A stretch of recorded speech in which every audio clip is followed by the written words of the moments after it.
Hello everyone, welcome back to channel. I know बहुत दिनों के बाद चैनल पर वीडियो आ रहा है एंड मोस्ट प्रोबेबली आने वाले 6 महीनों में भी एक या दो वीडियो ही आ जाए due to some personal reason. So let's keep it aside and start our today's video. तो आज के इस वीडियो में हम निफ्टी को भी डिस्कस करेंगे, सिल्वर को डिस्कस करेंगे एंड बिटकॉइन को भी डिस्कस करेंगे। 2026 में हमें कहाँ इन्वेस्टमेंट करना चाहिए, कहाँ म्यूचुअल फंड करना चाहिए, क्या स्टॉक स्पेसिफिक हमें इन्वेस्टमेंट करना चाहिए नहीं, या फिर हमें गोल्ड में इन्वेस्टमेंट करना चाहिए, सब कुछ हम इस वीडियो में डिस्कस करेंगे। So let's start our today's video. तो अभी निफ्टी समवेयर अराउंड 25,500 के लेवल पे ट्रेड कर रहा है। तो अभी जिस लेवल पे निफ्टी ट्रेड कर रहा है ये बुलिश ही है। यहाँ पे आप निफ्टी को शॉर्ट नहीं कर सकते एंड निफ्टी पिछले 7 से 8 महीनों में इसी जोन पे ट्रेड कर रहा है, तो इसको ये जोन छोड़ना होगा। तो अभी निफ्टी इस जोन को या तो ब्रेक डाउन देगा या फिर ब्रेकआउट देगा। तो दोनों ही सिनेरियो को डिस्कस कर लेते हैं। पहले बेरिश देखते हैं। जब तक निफ्टी 25,000 के ऊपर ट्रेड कर रहा है निफ्टी बुलिश है, या फिर ऑन दी सेफर साइड अगर आप चाहो तब निफ्टी को 24,500 को भी पकड़ सकते हो। तो जब तक निफ्टी 24,500 के ऊपर ट्रेड कर रहा है निफ्टी बुलिश है एंड बुलिश सिनारियो के लिए जब तक निफ्टी 26,000 को क्रॉस नहीं कर लेता तब तक ये बुलिश भी नहीं है। तो अगर निफ्टी 25,000 को ब्रेक डाउन करता है तो यहाँ से बेरिश हो जाएगा एंड अगर 24,500 को भी क्रॉस कर लेता है तो यहाँ से फिर मैं भी इसको शॉर्ट कर लूँगा एंड अगर 26,000 के ऊपर क्रॉस कर लेता है तो यहाँ से बुलिश पोजिशन बनाई जाएंगी।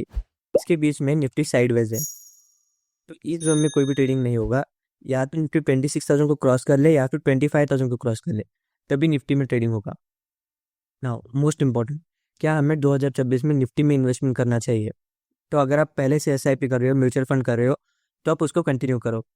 एंड अगर आप फ्रेश स्टार्ट करना चाहते हो तो या तो निफ्टी 26,000 को क्रॉस कर ले या फिर एक नया हाई बना ले, इसके बाद ही आप स्टार्ट करो। ये जो बीच का जोन है इसको आप छोड़ दो। या तो निफ्टी 26,000 या फिर 26,400 को क्रॉस कर दे, तब आप म्यूचुअल फंड स्टार्ट करो। नेक्स्ट अब हम देखते हैं स्मॉल कैप को।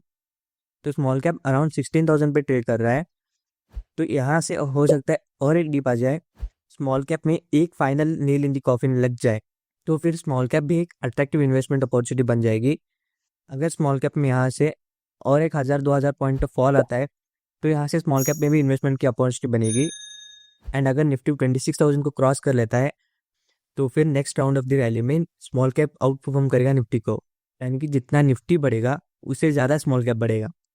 सो अगर निफ्टी 26,000 को क्रॉस कर लेता है तो स्मॉल कैप में इन्वेस्टमेंट की अपॉर्चुनिटी बनेगी। या फिर और एक डिप, या तो 15,000 या फिर 14,500 14,000 तक का एक डिप आया तो स्मॉल कैप में इन्वेस्टमेंट की अपॉर्चुनिटी बनेगी। आप चाहो तो आप स्मॉल कैप में SIP स्टार्ट कर सकते हो या फिर म्यूचुअल फंड भी स्टार्ट कर सकते हो। एंड अगर स्मॉल कैप में रैली आती है तो आप स्टॉक स्पेसिफिक भी जा सकते हो। अब हम डिस्कस करते हैं सिल्वर को। जिस तरह से सिल्वर बढ़ते जा रहा था, एक एक्सट्रीम फॉल तो इसमें एक्सपेक्टेड था जो कि यहाँ पे हुआ। इस दिन सिल्वर ऑलमोस्ट 25% से गिरा था and in total around 45% silver crash हुआ है। हो सकता है सिल्वर में और एक फॉल आ जाए, समवेयर अराउंड 2 लाख या फिर 1,80,000 तक का एक फॉल और आ जाए, तो सिल्वर में यहाँ पे इन्वेस्टमेंट की अपॉर्चुनिटी बनेगी, ना कि यहाँ पे। एंड हो सके तो सिल्वर को इस जोन में अवॉइड ही करो, क्योंकि जिस तरह की ये रैली आई है सिल्वर में, मोस्ट प्रोबेबली सिल्वर इसी जोन में होल्ड करेगा। सो तीनों का कंक्लूजन कर देते हैं, सिल्वर को आप अवॉइड करो। एंड अगर निफ्टी 26,000 को क्रॉस करता है तो निफ्टी में इन्वेस्टमेंट अपॉर्चुनिटी बनेगी। एंड अगर स्मॉल कैप में एक फॉल या फिर निफ्टी अगर ब्रेकआउट देता है तो अगर आप 100 रुपीज़ इन्वेस्टमेंट कर रहे हो तो 20 रुपीज़ आप स्मॉल कैप में इन्वेस्ट कर सकते हो, उससे ज़्यादा नहीं। आप चाहो तब डायरेक्टली इंडेक्स में SIP कर सकते हो या फिर आप स्टॉक स्पेसिफिक देख सकते हो, लेकिन उसके लिए स्मॉल कैप को एक डिप देना पड़ेगा या फिर निफ्टी को 26,000 क्रॉस करना पड़ेगा। एंड अब हम IPO को भी देख लेते हैं। अभी करंटली गॉडियम IPO ओपन हो चुका है जिसका ग्रे मार्केट प्रीमियम अराउंड 10 है। तो क्लोजिंग डे तक का वेट करो जो कि है 24 फेब को। जो भी इसका सेकेंड हाफ में ग्रे मार्केट प्रीमियम होगा उसे देख के ही अप्लाई करो, क्योंकि इसका ग्रे मार्केट प्रीमियम कंटिन्यूसली गिर रहा है। So for the safer side, जब भी IPO क्लोज हो रहता है तो सेकेंड हाफ में जो ग्रे मार्केट प्रीमियम होता है उसे देख के अप्लाई करो। अगर ग्रे मार्केट प्रीमियम 10 से ज़्यादा है तो ये अप्लाई करो, एंड अगर 10 के नीचे है तो इसको छोड़ दो, क्योंकि हो सकता है ये नेगेटिव में लिस्ट हो जाए। NSE का भी IPO आने वाला है, तो NSE अभी अनलिस्टेड शेयर्स में ट्रेड हो रहा है एंड अभी इसका करंटली प्राइस 2130 चल रहा है। NSE भी अनलिस्टेड शेयर है।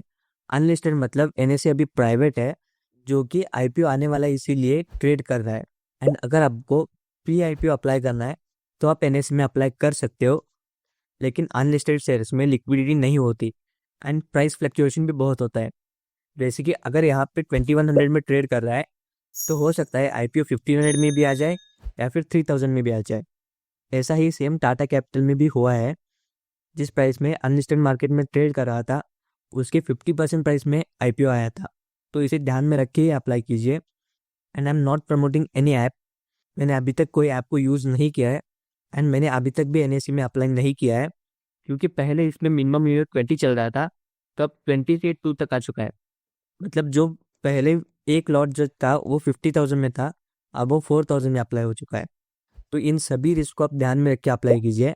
अनलिस्टेड शेयर्स में लोग इसलिए इन्वेस्टमेंट करते हैं क्योंकि उनको लगता है कि जैसे कि यहाँ पे प्राइस चल रहा है 2100, तो आईपीओ हो सकता है आ जाए 3000 या फिर 3500 में आ जाए। यही देख के लोग अनलिस्टेड शेयर्स में अप्लाई करते हैं। तो अगर आप भी करना चाहते हो तो आप करो, लेकिन पहले आप रिस्क को कंसिडर करो, क्या रिस्क होगा क्या रिवॉर्ड होगा समझ के फिर अप्लाई करो। So that's it for today's video. अगर आपको वीडियो अच्छा लगे तो वीडियो को लाइक कीजिए, चैनल को सब्सक्राइब कीजिए। मिलते हैं अगले वीडियो में, तब तक के लिए हैप्पी लर्निंग। Thank you.